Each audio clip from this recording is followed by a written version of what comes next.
is day 4 of the Confident Challenge, teaching people how to inspire confidence in their work through their online presence. And today I'm actually talking with Michelle Marie of Put Your Passion to Work about discovery calls and how you can feel really confident on discovery calls. And again, show people that you are trustworthy and that you empathize with what they're trying to accomplish on those calls. Because I know a lot of people feel super uncomfortable and nervous on calls. So Michelle, if you could just introduce yourself. Yeah, well, thank you so much for having me, Ashton. I'm so excited to be here. We connected in a Facebook group, and I love that. So I'm loving all your videos this week about confidence, and I think discovery calls fits in so well with wanting to make sure as a service-based entrepreneur who might have to get on a Zoom call or a teleconference or a telephone call to sell like your products and or services, you have to love discovery calls. So that's what we'll talk about today. My name's Michelle Marie, like you said. I am a mom, a wife, a network engineer by trade, but a coach by heart. So I am building and scaling my own coaching business. I'm a business strategist for coaches. And I got into discovery calls kind of being one of my niches that I love to teach about, because I noticed that coaches, they started to say that they don't like discovery calls, and they thought they were dreadful and scary and salesy, and the coaches that I worked with were so amazing, but then they didn't shine on discovery calls when it came time to do a consult or a breakthrough session or something like that. So I have an 18-year career span with one company.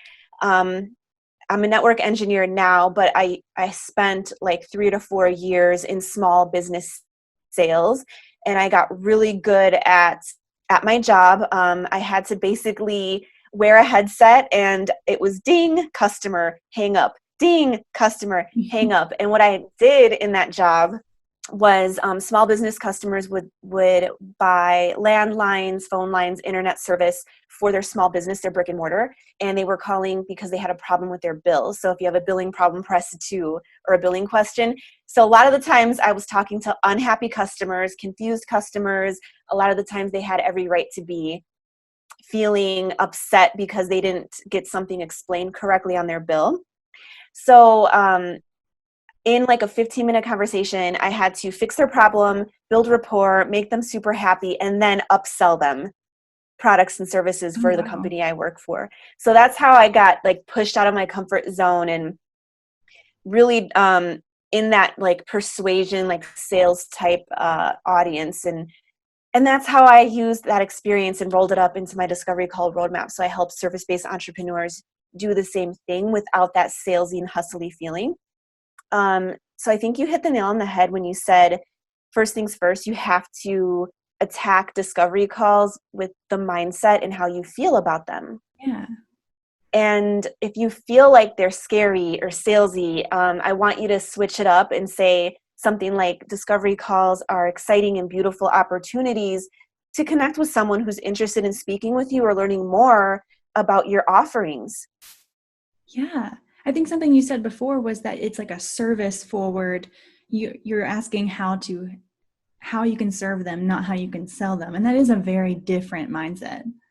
Yeah, completely. And that's actually something that I have in my roadmap, which is remember to serve and not sell, because if you provide value, you can easily transition that conversation into like, here, we have a few minutes. Let me just show you real quick about what I offer. And it's just so easy, and it's not a non-hustly strategy that with a little bit of like a mindset shift and practice, you will be confident before you know it, and you'll actually be so excited when a discovery call pops into your inbox.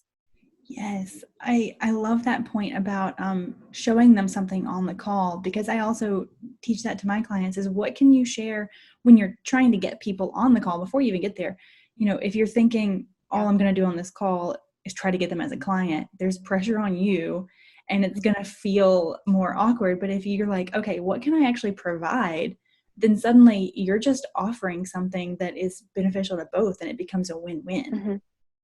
Yeah, exactly. And it's something too that you have to think about the systems behind it, because I like to use this analogy a lot. So if I don't know if how long your audience has been in business, but if you're kind of just starting out, and you don't have your systems in place, so I mean like your calendar, your online booking, and you're trying to get people on the phone with you, that's going to be really hard, because once they want to book with you, you're going to be scrambling behind the scenes. So I like to say, get your house ready for the party.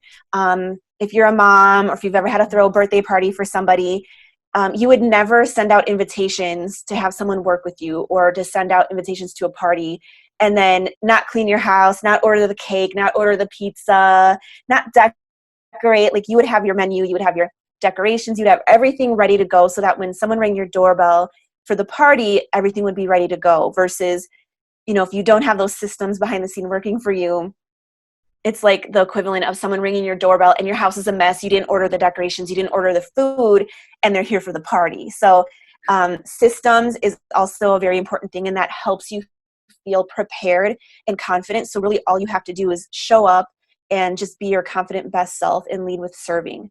And that's it at its like bare bones. I love that, because you're right. It makes a better client experience, but it also makes you feel like, okay, I can do this. And then once you've got all that done, you'll feel more confident talking to people about it, or selling it, or inviting people to get on a discovery call. And then all of a sudden you've got more discovery calls because you were prepared. Yeah, exactly. And so if you're not even booking discovery calls, this conversation's like, oh my gosh, well, it's never going to happen. So there's a couple tips I can share as well, like what you can do to increase your chances of even getting a discovery call. And by a discovery call, you can sales call, consult, fitting call, breakthrough session. Like I do 15-minute breakthrough session. So someone who's got like one coaching question, I'll give them a 15-minute coaching session, and you'd be surprised at how much you can actually get in within 15 minutes. And then the last half of the call, because I've screened them, and we'll get into that, because I've asked them a few questions, I kind of already know where their head's at. I know what they're going to ask me. And I also know if they're willing to invest in themselves, because I ask. And if they say no, it's my prerogative. I don't even have to get on that call. Most of the time they say yes. So then I'm saying, oh, I see you checked off that you want to learn more about like my one-on-one program or my group coaching program. Do you have a few minutes? I'll show you real quick. I'll just share my screen and show my work with me page, or I'll say, what questions do you have about it? And they'll say, oh, well, how much is it? And like, what do you do? And then I'll get into all the semantics of, well, it's 12 weeks. We meet here. This is what I help people with. This is what the goals are, stuff like that. So it's so easy. It's like simple, and it's something that everyone can do, either with my roadmap or with like a quick strategy call. It's something that you have to learn in this global economy. If you are running an online business, you have to get good at kind of being a customer service agent and kind of being a sales rep, but learning those techniques that feel very intuitive. Yeah. I love that you call it a breakout session. Is that a breakthrough session? Yeah, I love that term too. So breakthrough session is another cool term you guys could use if discovery call doesn't feel, if you want to like switch it up or make it more unique. Breakthrough sessions, clarity sessions, I will answer one question. And if you're like, I'm afraid at what they're going to ask me, screen them, say if you have these top 3 or 4 questions, and put it in a bullet point, like a multiple choice, either on Typeform or in Calendly, both are free. Oh, yeah. You can say, just do a little landing page and then say, if your top questions are A, B, and C, I'm the expert in this. Click here to book your call. And then you can do a multiple choice that says, which is your question? And then you are prepared, so that you're not kind of like jumping into this call blind and be like, okay, so it just takes some of the pressure off, and it just makes it that much more easier to connect. And that's such great positioning too, because now you're already showing them before you even get on the call, hey, this is my area of expertise. So you're in the right place. And you're setting expectations that are great. Exactly. And so that's how we can like narrow down this big online world and just narrow in on a focus. And people are always afraid, like, well, if I hone in on this person, I'm going to leave out this person, they won't come to me. And that's actually not true, at least in my experience, because I work with coaches, all types of coaches, right? But my last clients have been more like the consultant role, which is similar, but it's different. So all the basics of your business are the same. You still have to show up and serve. You still have to build content. You have to build your platforms. You have to do passive evergreen business modeling so that you attract people to you while you're sleeping, stuff like that. Mhm. So you aren't gonna, like, if someone likes you, they're gonna make it work. So don't be afraid to like niche down and become that expert. You can always expand that expertise, but to be known for like one thing and then you expand into like that second thing is a really great tip as well Yes, it to makes your booking marketing so more. much easier. Marketing, and that's, you'll notice if you hone in, try it for a month, just be strategic about it, you guys. Try it for a month, and I promise you, you will get more discovery calls than you did in the month before implementing that strategy of like just honing in on, let's just say, 3 questions or areas of expertise in your niche or your industry. Yeah, I think that is something that people really do struggle with. And we talked about that yesterday too. And you're really good at it. You talk about, I can show you how to get 50% more sales on discovery calls, Mm-hmm. but not at all has your work only become working with people about their discovery calls. It's the hook. It's what gets people interested. And they think, Yeah. oh, this person can help me with this pain point. Maybe they can help me with this other stuff too. And once you get a relationship with them, all of a sudden all these doors are open for you to help them with other things as well. So you're not putting yourself Yeah. in a box.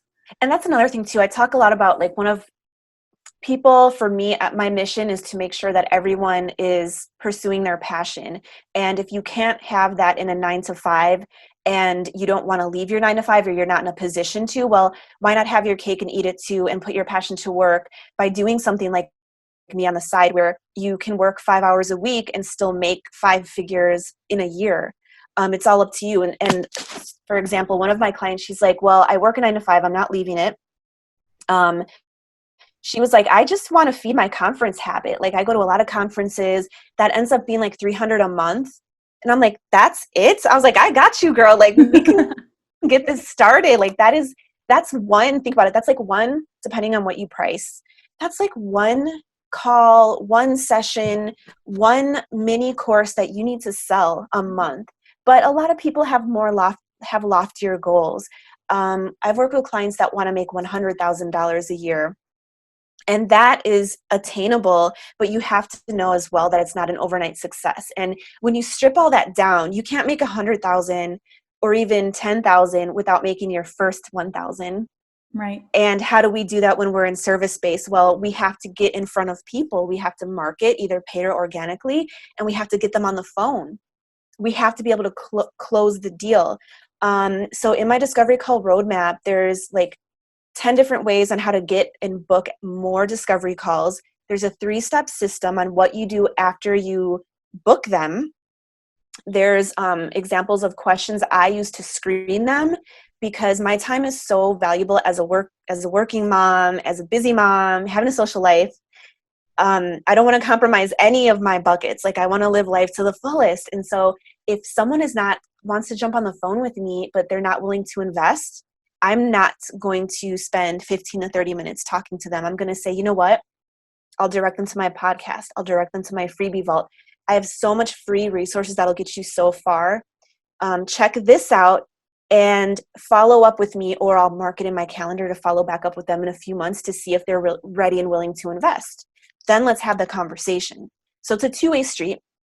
The other thing I wanted to say too is you don't always have to have that sales call or close somebody during that conversation. So I want everyone to think of a follow-up process. So let's say 3 emails that you could write. Just do like some canned emails that you could write to follow up with someone, and schedule that in your email system to go out after someone's been on the phone with you. So something that I like to do is I will kind of lead the conversation to talking about everything that you could get to working with me one-on-one, because that's what I'm currently like mainly selling at the moment, is my one-on-one services. So I will say, hey, here's the link you asked that we went over. It's my work with me page. Is it okay if I follow up with you in a couple days just to kind of see where your head's at? Because I know you're interested in working with a coach. How do I know that? I screened them. And they're like, yeah, fine, that's great. So sometimes the magic is in the follow-up. It's not like, okay, well, I have 2 more minutes. So Ashton, what do you think? Do you want to work with me? I'd love to work with you. And they're like, oh, I don't know. Like, if the conversation didn't already naturally go there, it's going to get weird. So just like take the pressure off yourself and do that follow-up email sequence. 100%. And you can make it so easy. Like you were saying, you can make canned emails. You can have Yeah, a template in Gmail, and just drop totally. it in your calendar if you don't have a system set up and you're like, oh, how can I do this without, investing in constant contact or something? Yeah. And then that's another thing too. A lot of my clients are like, well, should I automate this? Should I just like press the button and automate it? You can, but if that feels like too high pressure or confusing or We're makes you not nervous, or personalized enough. yeah, keep it a template and then copy and paste and add like the first paragraph. It was so great talking to you today. I really love your idea. I really think I could help you. Like, make it personal, and then the rest could be like the canned response. Um, Personalize it with their first name, hey Amy, comma, I really like your niche. I love that you want to help introverts become leaders, like whatever it is that you talked about. And that's how you can have the best of both worlds, where you're prepared, you have something personalized, but also kind of that you just boom, send out, and it takes 2 minutes. 2 minutes. Totally. Something that I do is when I'm getting on a call with someone for the first time is I try to make sure that I understand exactly what their goals are and that those are things I can help with. And so then in my follow-up Exactly. email, or usually I use a Google Doc, but you don't have to, is I say, these are the goals and here's some ideas that I think we could go over if we decided to work together. And that's Oh, I love that. been really helpful for me because then it sets expectations before I even send a proposal, really. Oh, I love that. You should repeat that. It's like, say that one more time. Okay. I often follow up with people and send them a Google Doc that says, these are kind of the goals that you talked about and that I heard from you. And here are a couple of ideas for how I think we could get to them in X amount of time. And then that sets expectations for my proposal that Yes. I already know what you want and can help you get there. Yeah, that's magic. I love that. And that's another thing too. So in order to be confident when it comes time to be in front of a person, to tell them about your products and your services, and you have to know exactly how you help your person, your client, your ideal avatar, your dream client. You have to know how to help them. And even if you haven't had a lot of experience, if you have achieved that result in your own life, or you've helped a couple people, maybe not even on a paid basis, maybe a friend, because like if you're a life coach and you help people through recovery and you've been through that, or you've helped someone through that, but maybe not on a paid basis, like that's still clout, that's still experience, that's still life experience, that's expertise. So with the practice, just know, like, the first few times you do it, you might struggle, you might like look back and be like, oh, I stuttered, or I shouldn't have said that. But every time you do it, you'll get better and better and better. So don't avoid it. Just do your best. Sometimes, like, to make sure I'm good energetically, I'll listen to one of my hype songs. Like, I have a hype music playlist, and I'll just go put on some Outcast. Oh, yeah. Just like, what would get you hype? Like Perfect. something that gets you energized. Some people do a little dance, just do what you need to do to get yourself in that mindset. And then just remember that they booked time with you. So they already see you as an expert. And you Exactly. only have to be 2 steps ahead of them. You don't have to be 10 steps ahead. You only have to be a few steps ahead of where that person wants to be. And that's really how you like turn a stranger on the internet into a friend and into a paid client. Exactly. And something you just said was they already see you as the expert. I think that's such an important mindset shift when people are first starting to do calls is these people Yeah. are not out to get you. Like they're not getting on the phone to poke holes in your argument. Like Mm-hmm. getting on the phone because they want to learn and they want to hear from you and they are already prepared to trust you or they wouldn't have bothered to book a call with you. Exactly. So and that's the thing, like the know, like, trust factor, you can really ramp that up in video. You can really ramp that up during a live conversation. Um, and if they have gotten to the point where they're booking a call with you, they've probably already been immersed in your world. They know where you hang out online and have checked you out. They've been on your website and probably hung out there for, even 2 minutes is a long time. Like, studies and statistics say that the average person will stay for 7 seconds and decide whether they're going to stay longer. So just know that they've done their research probably on you. So just again, going back to the screening questions, it's important for you to find the information on them. So you can do like a little internet stalking and be like, oh, okay, well, the followers are here and this is the website. And, oh, I noticed, this person might want to do this here. And, oh, if we work together, this is what I would do. I noticed this on your website. You need to have this, you need to have that. Kind of going back to your point as well.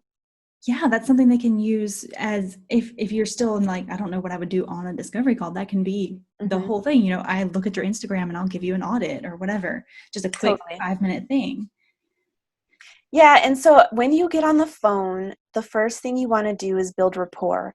And the only way you can do that is by, kind of checking out where they hang out online, looking up their information, looking up the questions that they're asking you through the screening.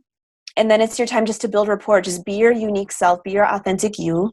The next thing you do is, you want to ask them why did they decide to book with you now, or why now, or what's their main reason for the call that you can help them with. And then you stop and you listen. So it's so important to let them do a lot of the talking. Yeah, you talked about that before, not to ramble. Yeah, and like someone for me, like I'm a gabber, I'm a talker, I have a podcast just because I love to talk. I can just meet anyone where they're at and just have an awesome conversation. So that's a big reminder, is to just let them do the talking and meet them where they're at and let them know, like, you have their medicine, so to speak. Like, I've been where you are. You remind me so much of my other clients. This is exactly what I go through in my course. If you purchase it, you will cover that in week 1. So don't worry, I've got you covered.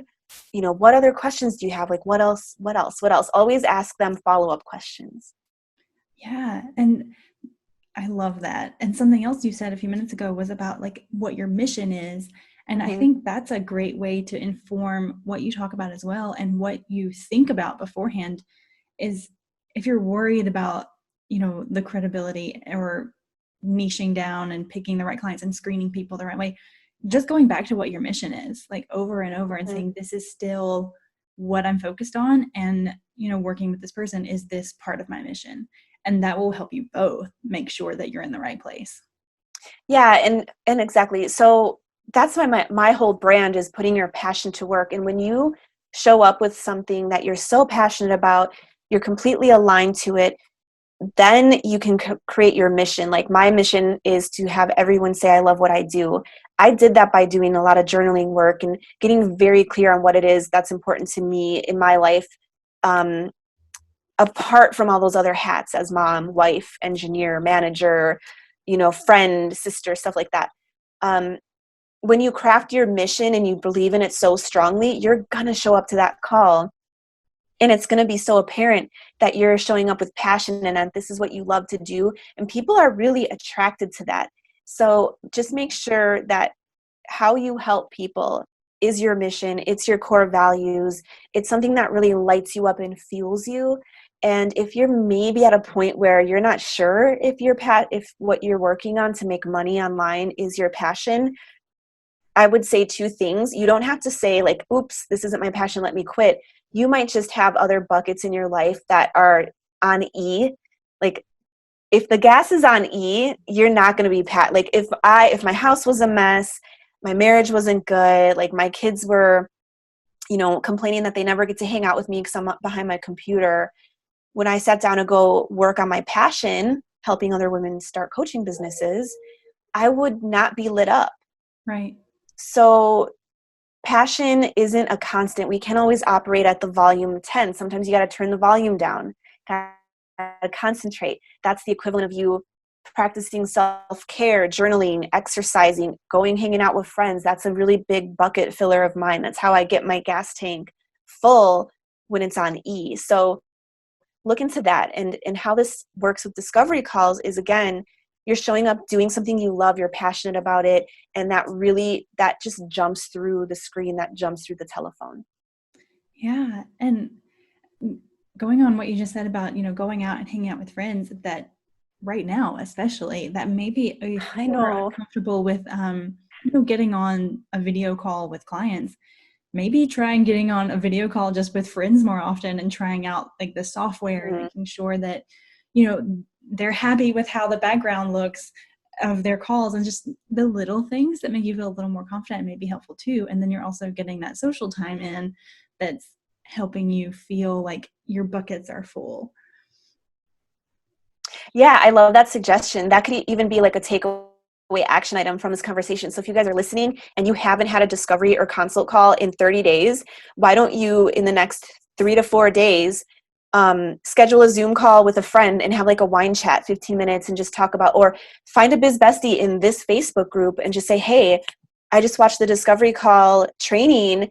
Do you want to jump on with me, because I want to check my background. I want to see if like my eyebrows are crooked. I want to see like the tech behind it. If you haven't gotten to that point where you're comfortable with the tech, definitely do that, because you will do yourself such a service when it comes time to get on a call actually with a potential client. So do it in the comfort where I did the same thing. Like my biz bestie and I, when the first time we ever went on Zoom, we were like, what do we click? What do we press? Like then connecting Zoom to Facebook, forget about it. Like that was so weird at first. And after you do it a few times, practice makes progress.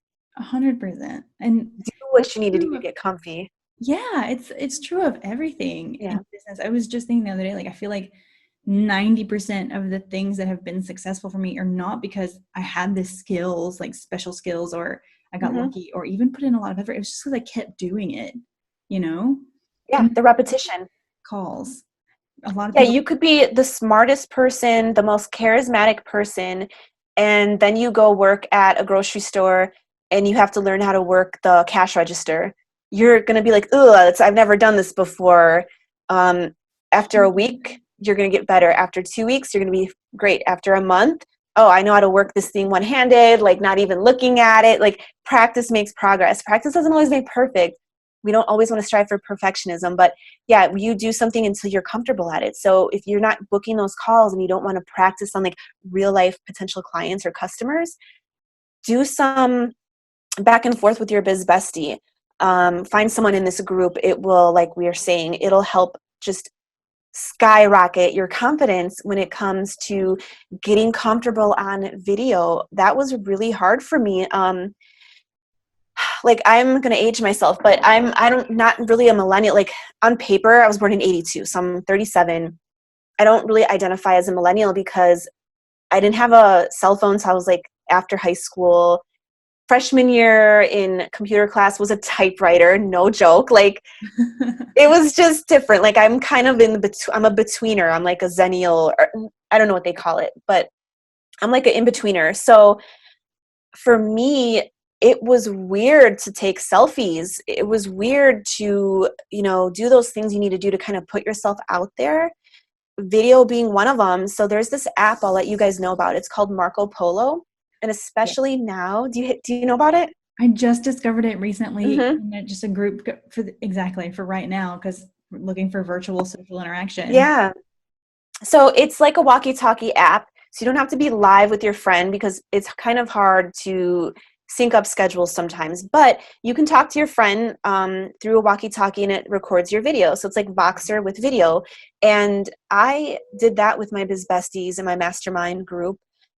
And I used to be like, oh, when I talk, my lip looks weird. Or like, I just wasn't, you're not used to seeing yourself talk. Right. And that took a long time for me. And that helped me get comfortable. So Marco Polo, and especially now because we're all kind of stuck indoors, we can't interact like face to face as much.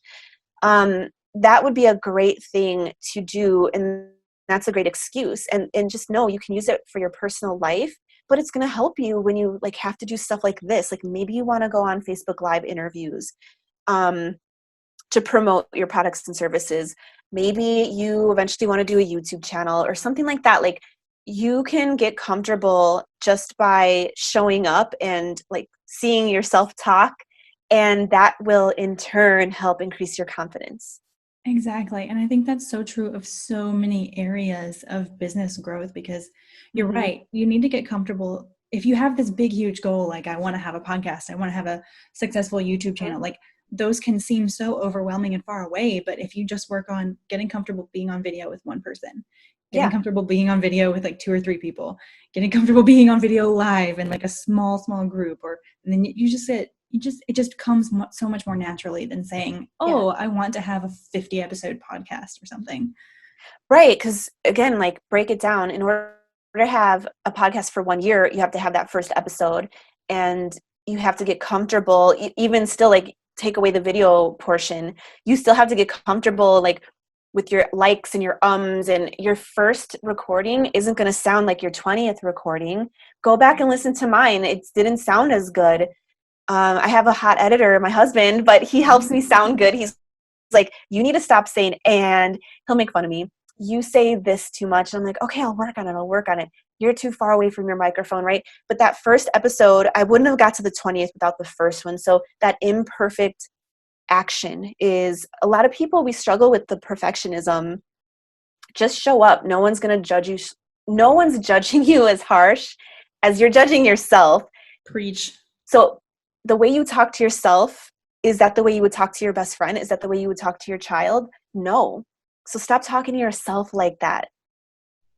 I wouldn't be like, Ashton, you shouldn't do that. You're going to sound stupid. You're going to say too much. No one's going to listen to you. You'd be like, girl, do it. I'll listen. Yeah. That's what you need to look in the mirror and say to yourself when you start to think about, oh my gosh, I can't do discovery call. I'm an introvert. Oh my gosh, what am I going to say? I'm going to stutter. I'm going to sound stupid. I'm going to look stupid. No, you would never say that to your kid if your kid wanted to do that to your best friend. So let's switch that mindset. Let's like flip the script and turn those negatives into a positive statement. Again, you will increase your confidence. I love it. I think that is honestly a perfect note to end on.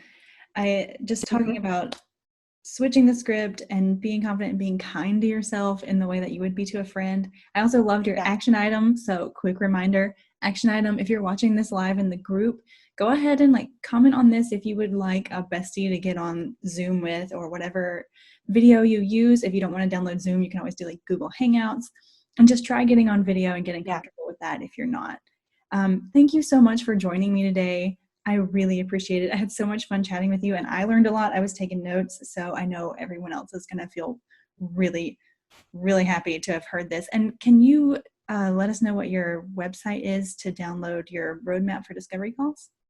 Yeah, definitely. So you can go to putyourpassiontowork.com, and it's inside of my freebie vault. I'll also just give you guys a direct link, but if you want it, if you're listening, it's putyourpassiontowork.com/DCTW. I'll send you guys a link. I have it on sale right now. So normally it's a $47 product. It's, you can go on the landing page. It'll tell you everything that's included. I have all my screening questions, swipe files of the follow-up process and what to say, 10 ways to get your next discovery call, like tomorrow, ways to consistently book clients, my 3-step process that we kind of touched on, everything's in there. So it's on sale for over 50% off. So like $17. And yeah, I just want to like tell everybody that you got this, you can do this. Do not be afraid of discovery calls. I want everyone to love discovery calls and be super excited and be super confident. So this roadmap will definitely help you. If you have any questions, you can find me a hangout on Instagram at Put Your Passion to Work. I have a Facebook group as well, so just find me with the same name on Facebook and you can join my group. I go live and do 60 minutes of free coaching every month, 15 minutes once a week, and I do live Q&As. Sweet. Okay, thank you so much, and thanks for joining me. You're welcome. Thanks, Ashton. Have a great one.